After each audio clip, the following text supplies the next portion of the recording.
Sore pemirsa, masih balik lagi di Era Tekno. Cara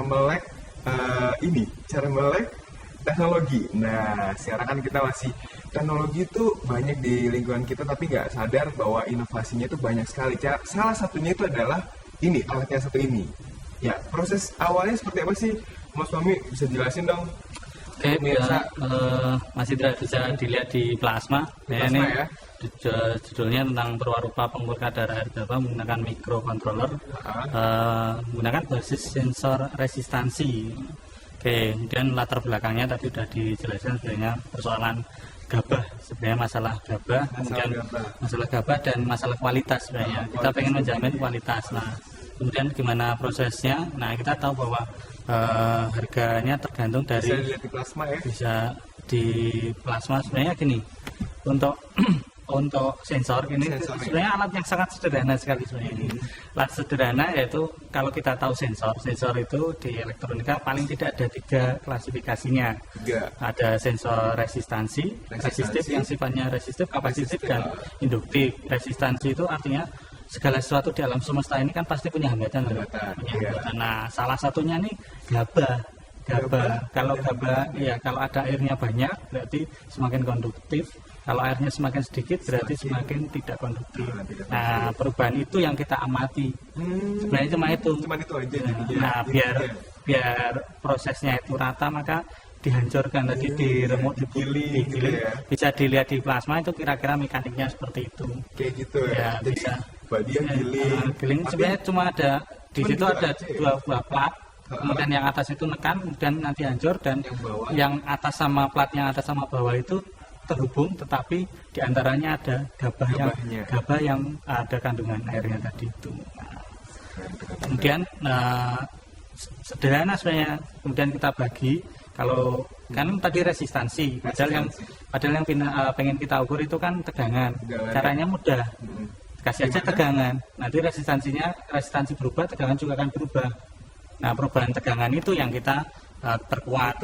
Perkuat itu ada kalau di bagian elektronika itu ada penguat. Nanti ada penguat macam-macam modelnya. Kemudian kita bisa kalau lihat di diagram bloknya itu sangat sederhana sebenarnya. Ada sensor, kemudian ada pengkondisinya, nanti ada penguatnya itu, kemudian ada mikro dan ada tampilan LCD-nya sama tombol yang tekan-tekan ini untuk memulai untuk mulai misalnya pengen lihat. Nah, kemudian yang perlu diperhatikan sebenarnya di sini adalah kalau kita punya alat itu nanti harus dilakukan kalibrasi.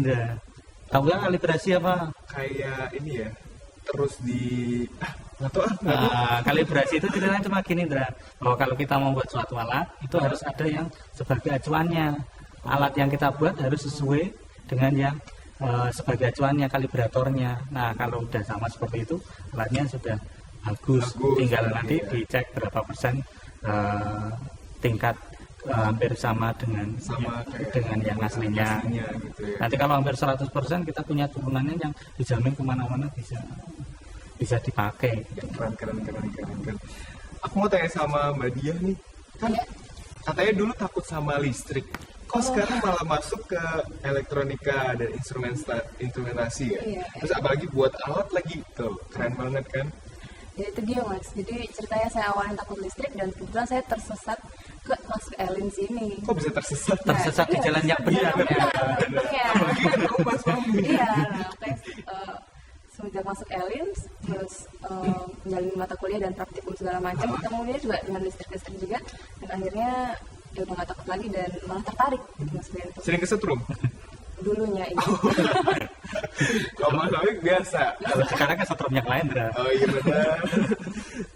Gitu ya. Terus emang udah berencana untuk diproduksi secara massal atau diperbesar alatnya? Ya, rencana awalnya emang gitu. Kayak gitu. Iya. Belum pernah ikut lomba atau diikutin kayak kompetisi alat seperti itu kan kayaknya bagus nih. Ini kebetulan juga diajukan ke penelitian yang hibah, kemudian untuk perbanyak sehingga bisa diduplikasi di beberapa tempat. Dan kalaupun nanti Mas Indra mau sponsori, mau investasi juga boleh, nggak masalah. Banyak duit ya. Udah pernah dicoba belum di kayak misalnya ke daerah suatu desa terus coba dari petaninya langsung untuk ngitung kadar airnya berapa? Kalau dulu kan gabah dijemur dulu baru langsung dijual kan, masukin langsung dijual. Sekarang harus dihitung dulu atau udah pernah sebelumnya ke desa-desa? Kalau langsung di desa biasanya setelah panen langsung kita gunakan alat ini. Kadar air yang terukur itu biasanya sekitar 18%-an. Ya. Beda-beda ya? Beda-beda ya Mas. Tergantung apanya itu biasanya? Beda-beda kadar airnya? Kadar air ya, biasanya kalau habis panen kadar airnya itu lebih tinggi. Oh gitu. Kalau dijemur berarti agak akan berkurang lagi. Tapi kalau berjemur kena hujan, biasa lagi. Makanya sebenarnya kalau yang ini dicoba kemarin, karena kami juga membuat alat pengering, ini kami ujikan di alat pengering yang tadi. Jadi setiap gabah yang sudah dikeringkan, kemudian kita ukur pakai alatnya ini. Ini alatnya kemudian sebagai, ternyata butuh waktu sekian jam untuk melakukan pengeringan. Sip. Makin keren aja kayaknya nih ya. Terus prospek kedepannya tentang alat ini berencana seperti apa Mas? Kalau prospeknya melihat harganya yang cukup murah, dan nanti kita tunggu masalah fabrikasi. Alat ini bisa diproduksi untuk skala massal, tetapi harganya kan jauh lebih murah. Dan ini kan pengennya sebagai kemandirian bangsa, Andra.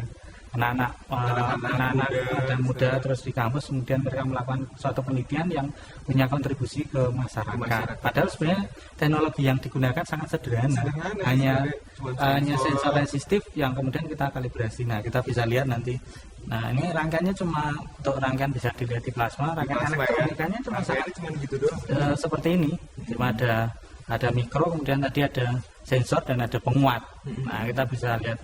Nanti kalau mikrokontrolernya mudah sekali. Nah, kemarin hasil pengujiannya ini sudah bisa diujikan pengujian alatnya, dan kita bandingkan dengan kadar air yang ada pabrik yang sebagai standarnya. Ini sudah ada dulu ya alatnya? Sudah ada dulu alatnya. Kalau nggak ada alatnya kita nggak bisa menentukan berapa. Iya. Bisa sih dengan beberapa teknik yang lain, tapi cukup sulit. Mendingan kita kalibrasi aja dengan alat standar sebelumnya ya.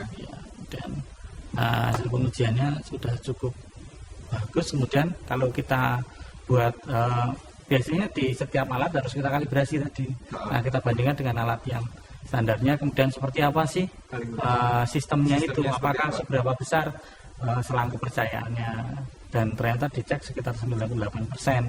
Artinya dengan harga yang 1/5-nya itu bisa menghasilkan yang sekitar 98% kan cukup bagus.